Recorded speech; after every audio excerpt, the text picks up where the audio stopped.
आज हम लोग बात करेंगे जी PSL 11 की जी टीम ऑफ द ईयर की। तो यहाँ पर सबसे पहले जी कैप्टन जो है जो ओपनिंग भी करेंगे वो है जी बाबर आजम, और राइटली सो बाबर आजम ने ट्रॉफ़ी जीती है जी। और दूसरी चीज़ ये है जी कि बाबर आजम की एक चीज़ यहाँ पर कि उन्होंने 11 इनिंग्स में सिर्फ उनकी एक डक है, और इसके अलावा उन्होंने 581 रन बनाए हैं, ठीक है, जो कि PSL के अंदर एक रिकॉर्ड है। और ऑब्वियसली बात है ये जो है वो इन्होंने रिकॉर्ड खींचा जी फ़खर ज़मान से। और जो इनका ओपनिंग के जो कहना है जो स्लॉट फिल करेंगे जो फ़खर ज़मान होंगे जी इस कह लें प्लेइंग 11 के अंदर जो टीम ऑफ द ईयर है।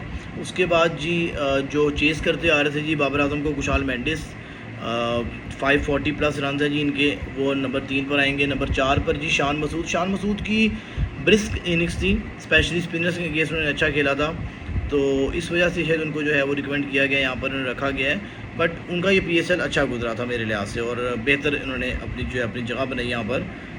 ऑल्दो रन इनके 200-300 के अंदर ही हैं, 250 प्लस और 300 के अंदर है, बट इन्होंने एक अच्छी जो है वो स्लॉट जो है उसको फिल किया। उसके बाद जी उस्मान खान की एक 100 भी है, और इन्होंने जैसे ही हैदराबाद की टीम को जैसे ही वो फाइनल के करीब जाती रही तो 3 कंसेक्टिव मैच में 50 बनाकर जो है वो मैच साइड पर किया। और प्लेइंग 11 में क्या नाम उसका जो है वो फाइनल 2 में जाने के लिए जी बहुत बड़ा रोल है जी उस्मान खान का। और उसके बाद जी उस्मान खान की जो है वो 200 स्कोर नीचे थी जी बाबर आजम से फ़ाइनल से पहले। तो ऑब्वियसली बात T20 में 200 स्कोर तो नहीं होती, बट इस वजह से वो फहरिस्त में नहीं आ सके इतनी, लेकिन स्टिल जो है ये वॉज द गुड कम्पैटर। उन्होंने अच्छी जो है वो अपनी ये जो PSL 11 जो है इसको अच्छा एंड किया है। स्टार्ट अच्छा नहीं था बट उन्होंने एंड अच्छा किया। उसके बाद जी शादाब खान आ जाते हैं जी। शादाब खान का हमें थोड़ा सा मसला लगा है जी, इनको एज इसलिए मिला बिकॉज वो बॉल और बैट दोनों से जो है अच्छा खेल देते हैं, लेकिन मेरे लिहाज से एरन हार्डी को जो अगर हम लोग प्रेफर करते शायद, तो वो ये जगह बेहतर स्लॉट डिज़र्व करते थे, बिकॉज उन्होंने 50 भी मारी फाइनल के अंदर और फिर चार विकेट्स भी ली। तो एक दो उनकी इनिंग्स हैं, ऑल्दो उन्होंने पूरा टूर्नामेंट नहीं खेला, बट उनकी ऐसी इनिंग्स हैं जो कि डिज़र्व करती हैं कि he can be in team of the year as well. उसके बाद जी हसान खान ने 2 इनिंग्स बड़ी अच्छी खेली जी।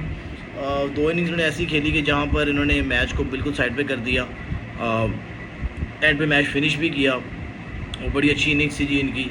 वहाँ से ही हैदराबाद को मोमेंटम मिला, और हैदराबाद जो है वो प्लेऑफ्स के बाद फाइनल 2 में जाने में कामयाब हो सकी। उसके बाद फिर शहीन शाह अफरीदी से मुझे हमेशा मसले रहते हैं। शहीन शाह अफरीदी जैसे पाकिस्तान के लिए खेलते हैं, इनकी पेस डाउन हो जाती है, इनका एटीट्यूड चेंज हो जाता है, इनके लिए सब कुछ बदल जाता है। और बड़े लोगों ने इसके ऊपर कमेंट्स भी किए, और मेरे भी ये कमेंट है कि ये बंदा उस तरह से पाकिस्तान को लॉयल्टी नहीं शो कर पा रहा जितना ये PSL को या लाहौर कलंदर्स को लॉयल्टी शो कर रहा है। मैं आपको इनकी एक बात बताता हूँ।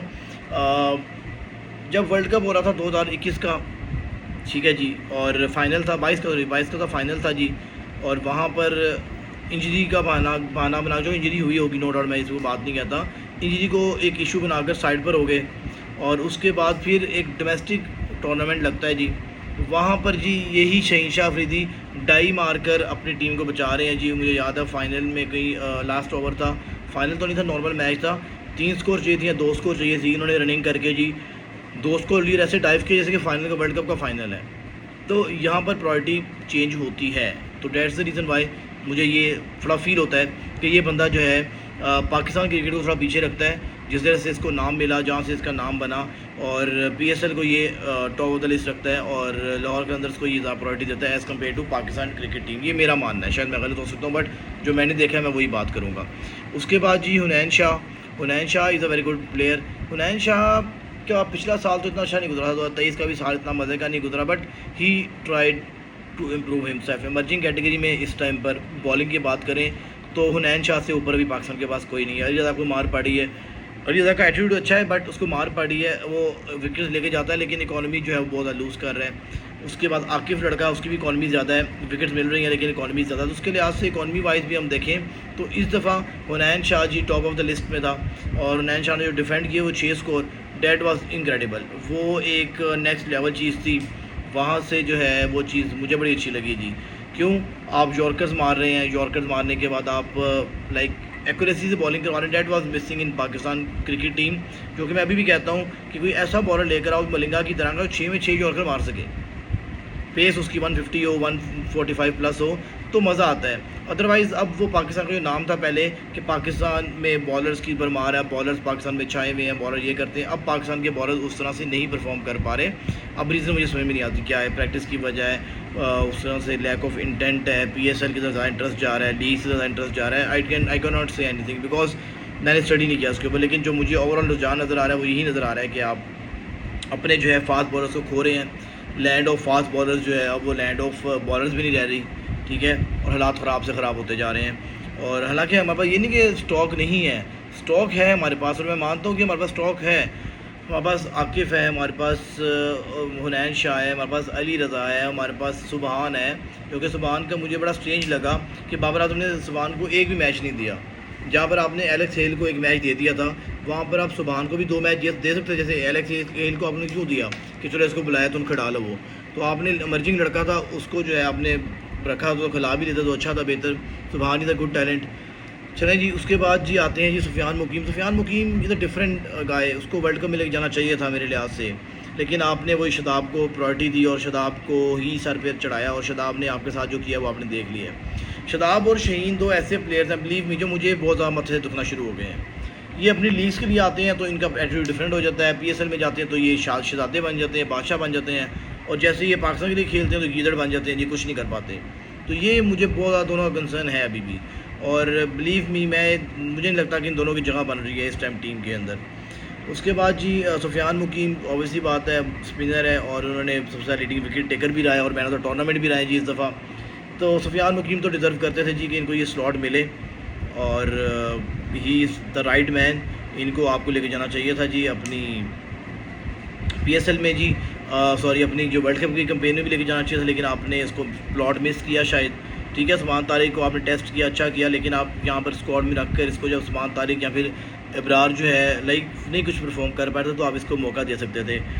चाइना मैन है जी, चाइना मैन हमेशा अग्रेसिव ऑप्शन होता है और ये विकेट लेकर देता है आपको अपने कैप्टन को, ठीक है जी। उसके बाद जी हम यहाँ पर आ जाएंगे, उसके बाद हम बात करेंगे जी अब ग्लेसन की। ग्लेसन जो है मुझे नहीं लगता कि इंडिया में जगह बनती थी, इससे अच्छा भी हमारा बॉलर्स थे जो उन्होंने परफॉर्मेंस दिखाई भी है और उसको भी हम रख सकते थे, लेकिन चलें एनी हाउ ग्लेसन की इस्लामाबाद की टीम से एक एंट्री आई है जी, दूसरी एंट्री है इनकी जी, क्योंकि शदाब ऑलरेडी हैं पाकिस्तान में शदाब उसकी टीम से। अब हसन नवाज़ तो इतना अच्छा परफॉर्म नहीं कर पाए, मुझे बड़ी उम्मीद थी इस बंदे से, शुरू अच्छा रहा, स्टार्ट अच्छा रहा, लेकिन एंड अच्छा नहीं हो सका हसन नवाज़ का।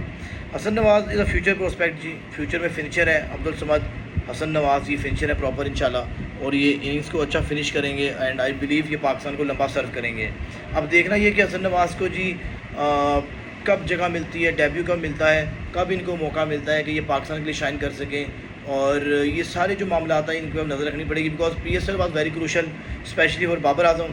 अब बाबर आजम ने परफॉर्मेंस कर दी है जी, लीडिंग रन स्कोरर है, 2 सेंचुरियाँ भी मारती हैं इसने इस सीज़न में, 13 सेंचुरियाँ मारती हैं T20 के अंदर। अब मुझे बताएं बाबर आजम को यहाँ पे आप कहाँ फिट करेंगे?